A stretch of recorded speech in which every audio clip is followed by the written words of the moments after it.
KSG coaching के YouTube channel पर आपका फिर से स्वागत है। और आज बीकानेर के पार्ट 2 में RS ऑफलाइन बैच का जो रिकॉर्डिंग आपके सामने पेश की जा रही है, उसमें हम अध्ययन करेंगे बीकानेर के दूसरे और तीसरे राजा। दूसरा राव बीका जो हमने देख लिया था, राव बीका के बाद में राव नरा बना, इनका बड़ा पुत्र, और इनका कार्यकाल 1504 से और 1505 तक रहा। याद रखना, राव बीका की जो मृत्यु हुई थी, बीका की मृत्यु वो इस पे विवाद है। कई किताबों में जून मिलता है, जो इसके शिलालेख हैं, अभिलेख हैं, उनमें जून मिलता है, जबकि पुस्तकों में इनका उल्लेख सितंबर मिलता है। सितंबर 1504 में इनका मृत्यु मिलती है, या जून जो भी है। इसके बाद में राजा कौन बना था? नरा। सितंबर में पड़ा या जून में बना, 1504 से लेके, और इनकी मृत्यु हुई थी 13 जनवरी को, 13 जनवरी 1505। तो इनके बारे में कोई खास नहीं है, तो इनका अपन अध्ययन नहीं करेंगे राव नरा का। राव नरा निसंतान इनकी मृत्यु हो जाती है, और राव नरा के बाद में इसका अगला शासक बनता है, और उसका नाम था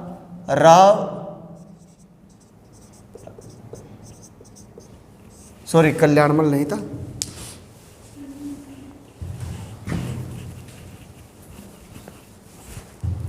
राव नरा के बाद में शासक बनता है राव लूणकरण।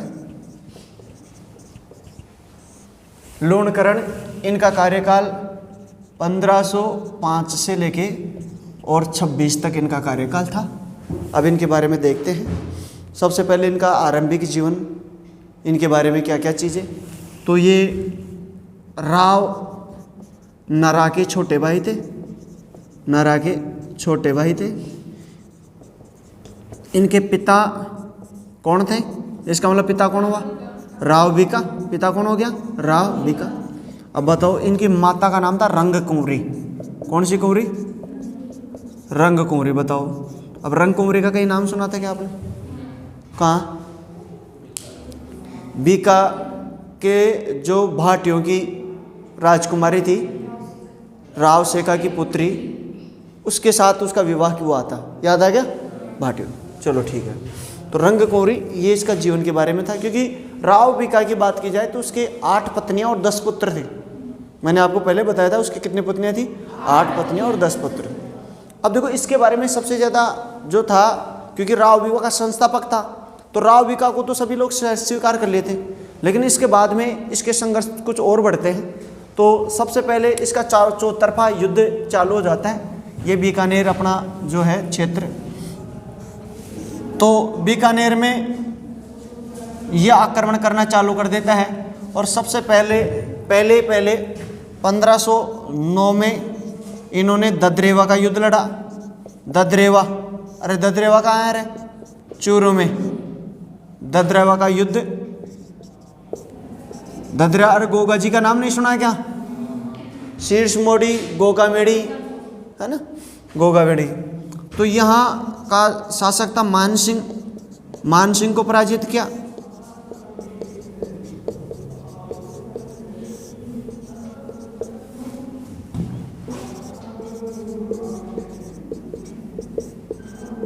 मानसिंह को ये पराजित कर देता है।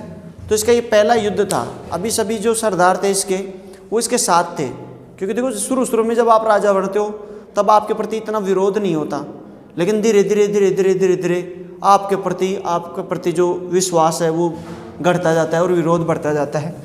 अब 1512 में दूसरा और वो युद्ध लड़ा गया था फतेहपुर वर्सेज जैसलमेर। फतेहपुर और जैसलमेर। फतेहपुर का शासक था दौलत खान। फतेहपुर का शासक कौन था? दौलत खान। और इसका छोटा भाई था जिसका नाम था रंग खान। कौन सा खान? रंग खान। तो इन दोनों के बीच फतेहपुर को लेकर विवाद हुआ। तो अब क्या हुआ कि इसका रंग खान का साथ किसने दिया? जैसलमेर ने। किसने साथ दिया? जैसलमेर ने। तो ऐसी हालत में दौलत खान किसके पास भाग के आ गया? राव लूणकरण के पास। और लूणकरण के पास जब भाग के आता है तो इसको राव लूणकरण ने मदद की, और मदद करके और इसके बदले इसने इन दोनों को पराजित कर दिया। इन दोनों को क्या किया? पराजित। और ना केवल पराजित किया बल्कि रंग खान से कर वसूल किया। क्या वसूल किया? रंग कर वसूला। देखो ये बड़ा इंपॉर्टेंट चीज़ है। जब आप आक्रमण करते हो तो या तो उनसे कुछ अधिकार प्राप्त करो। अब यहाँ देखो रंग खान के पास तो फतेहपुर का था, तो फतेहपुर को तो अपने अंदर ही मिला लिया इसने। और जबकि जैसलमेर से इन्होंने कर वसूल कर लिया। भाई दोबारा आपकी बार ध्यान रखना, आपकी बार अगर तुमने आक्रमण किया तो तुम्हारा भी इलाज कर दिया जाएगा। बोला कि चाचा जी अब की बार नहीं करेंगे, अब आप हमारे को अंतिम बार छोड़ दो। तो इस प्रकार इन्होंने फतेहपुर देखो 2 क्षेत्र हो गए, ददरेवा, फतेहपुर। धीरे धीरे इसका क्षेत्र बढ़ रहा है। तो जैसे जैसे इसका क्षेत्र बढ़ेगा तो इसके सामंतों में खड़बड़ी मचेगी, क्योंकि इसके पिता को तो वो योग्य मानते थे, लेकिन इसको इतना योग्य भी तो नहीं मानते थे। फिर इन्होंने किया 1513 में इन्होंने नागौर के महमूद खान को, नागौर का शासक कौन था? मोहम्मद खान, इनको पराजित कर दिया और इनको पराजित करके कर वसूल किया। ठीक। फिर 1515 में एक युद्ध होता है जिसे कहते हैं राजोलाई का युद्ध या राजोबाई। ये राजोलाई नामक स्थान पर हुआ था। और ये जो युद्ध होता है ये किन किन के बीच होता है? राव लूणकरण वर्सेज, दूसरा था तुम्हारा जैसलमेर का रावल जैतसी। ये कहाँ का था? जैसलमेर का रावल जैतसी। और ये युद्ध बड़ा खतरनाक था। ये ऐतिहासिक युद्ध लड़ा गया इन दोनों के बीच में, क्योंकि जैसलमेर के राजा, अब तक ये छोटे मोटे उनसे लड़ रहा था। अब तक इसका जो युद्ध हुआ किससे लड़ रहे? छोटे मोटे सामंतों से लड़ रहा है। तो छोटे मोटे सामंतों को तो कोई भी हरा सकता है, लेकिन अब किसी शासक से युद्ध किया। और ना केवल इसने युद्ध को जीता, इसका सहयोगी था लालाचारण। सहयोगी कौन था? लालाचारण। तो इसने जो अपना लूणकरण था, लूणकरण ने युद्ध जीता और युद्ध जीत के और रावल जैतसी को बंदी बना लिया। रावल जैतसी को क्या बना लिया? बंदी बना के अपने घर पे रखा 6 महीने तक। बोला तुम्हारे साथ क्या किया जाए? रावल जैतसी एकदम घूम रहा था। रावल जैतसी ने कहा कि यार लूणकरण जी, आप हमारे को बंदी बना रखे हो, आपके बच्चे इतने से बड़े हो गए, आप इधर ध्यान नहीं दे रहे। हाँ कि साहब ये बात तो है। तो अब मैं ऐसे करता हूँ, मेरे 2 बच्चे हैं, आपके बच्चों के साथ शादी कर देता हूँ, मेरे को छोड़ दो। हाँ कि कर दो, कोई दिक्कत वाली बात नहीं। तो कि मेरे को छोड़ दो तो सही बंदी, तो मैं उधर जाके व्यवस्था करूँ, आपके आओ भगत की बारात लेके आओगे। तो रावल जैतसी ने अपने 2 लड़कियों की विवाह किसके साथ किया था? रावल लूणकरण के बच्चों के साथ। ठीक है। तो अपनी पुत्रियों का विवाह किसके साथ किया था? लूणकरण के 2 पुत्रों के साथ। लूणकरण के 2 पुत्रों के साथ इन्होंने अपना वो किया। अच्छा, इसके अलावा एक और इन्होंने युद्ध किया। ये तो युद्ध छोटे थे, लेकिन सबसे इम्पोर्टेंट और सबसे बड़ा ज़बरदस्त युद्ध जो होता है इनका, वो होता है 1526 में। उसका नाम था ढोसी का युद्ध। ढोसी या डोसा। एक तो डोसा होता है, इडली डोसा खाने वाला, वो नहीं है डोसा, कहीं खा जाओ इसी को, पन्नों को फाड़ के मत खा जाना। डोसा नहीं है, डोसा है। डोसा का युद्ध, बताओ ये डोसा का युद्ध क्यों कहलाता है? डोसा में लड़ा गया। और डोसा कहाँ है? हरियाणा। कौन से हरियाणा? हरियाणा। ठीक है। हाँ, तो यहाँ पे युद्ध लड़ा गया था। अब ये किस किस के बीच लड़ा गया? एक तो अभिमीरा। कौन सा मीरा? अभिमीरा। राव अभिमीरा वर्सेज अपना ये छोरा था ही लूणकरण। कौन सा करण? लूणकरण। रावल लूणकरण बड़ा खतरनाक किस्म का आदमी। अब इसके साथ ये जब भी युद्ध करने जाते थे, इनकी पूरी सेना जाती थी, पूरे अग्निवीर जाते थे इनके साथ। तो अब देखो इसकी जो सेना थी वो 2 टुकड़ों में बट गई। एक इसके विरोधी, एक इसके पक्षधर। इसके जो पक्षधर थे जो इनके साथ अंत तक युद्ध लड़े, उनका नाम था पृथ्वी सिंह,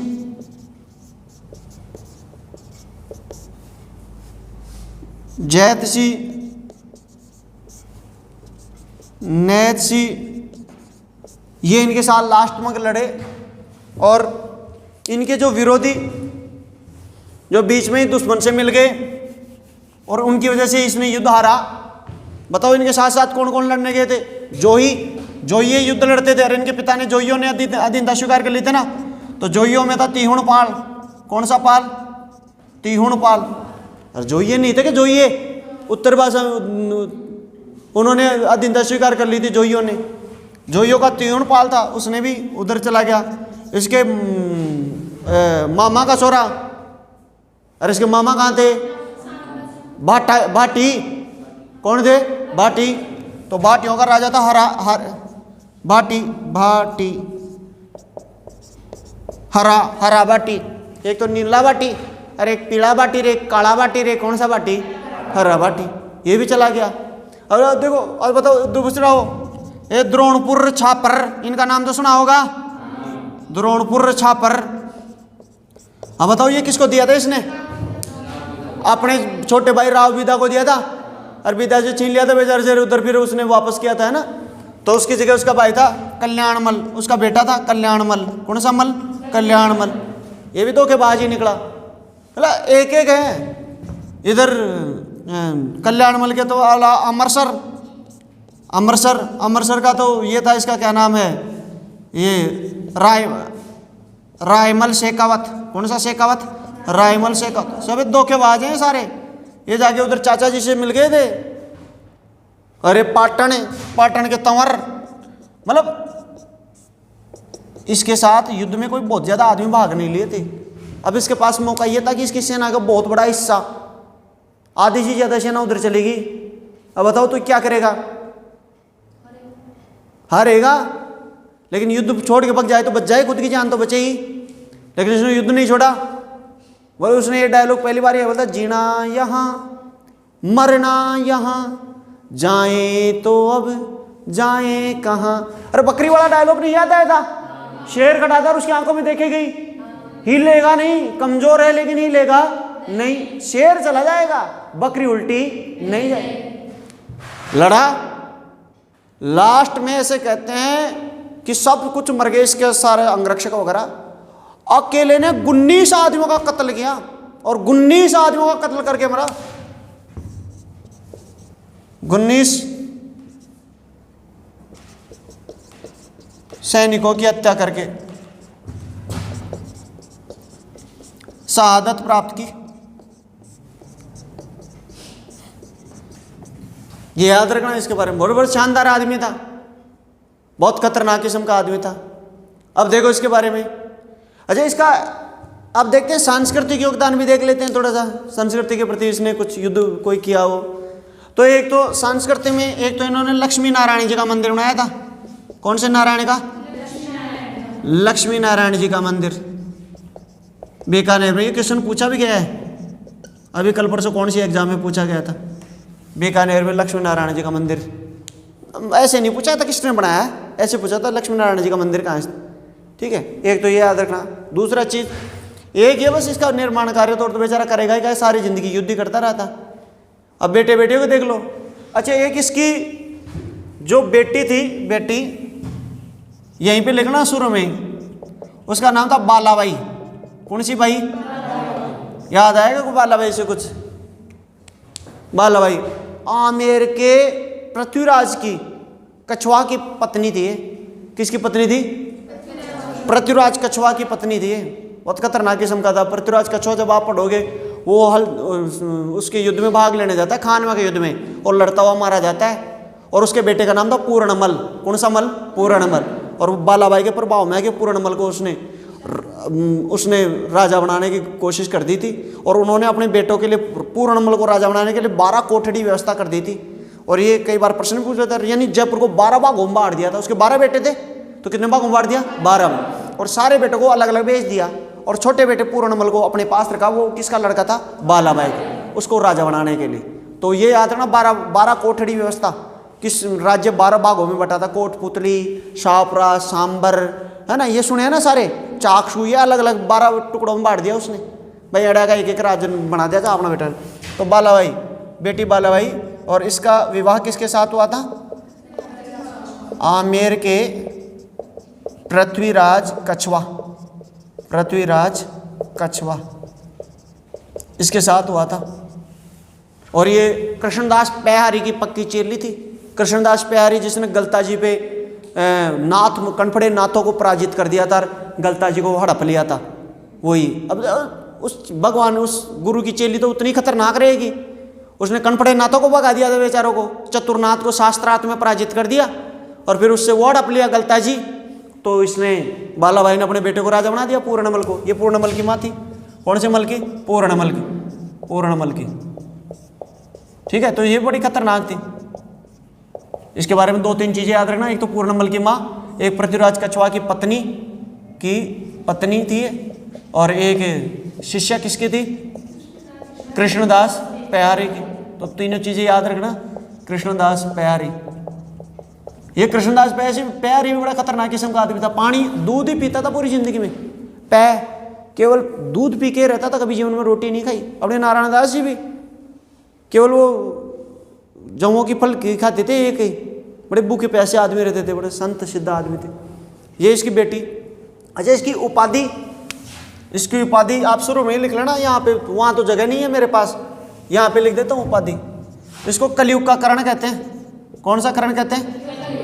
कलयुग का करण, कलयुग का करण। और इसको कलयुग का करण कहते हैं बिट्ठू सुजा की एक किताब है जिसका नाम है राव जैतसीरो छंद। कौन सा छंद? राव जैतसीरो छंद।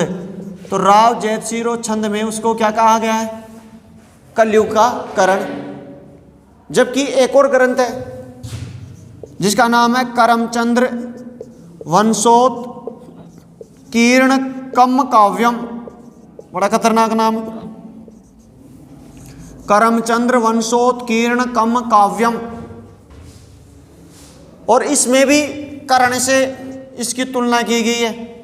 किससे तुलना की गई है? कर्ण से तुलना की है, कर्ण के समान बताया गया।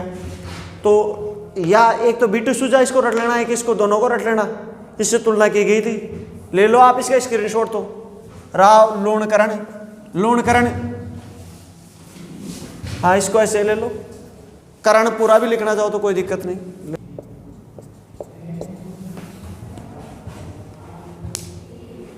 ये नारनौल करना, नारनौल का था अभिमीरा, और उससे मिल गए थे जो ये विपक्ष में कर लेना, जो ये भाटी, कल्याणमल, राव रायमल शेखावती, तंवर, पृथ्वीसी, वैरसी, जैतसी, नैतसी, ये इनके साथ शहीद हुए थे। और ये इसके विरोधी थे जो इसके पास साथ जाके मिल गए थे, ये इसके साथ जाके मिल गए थे।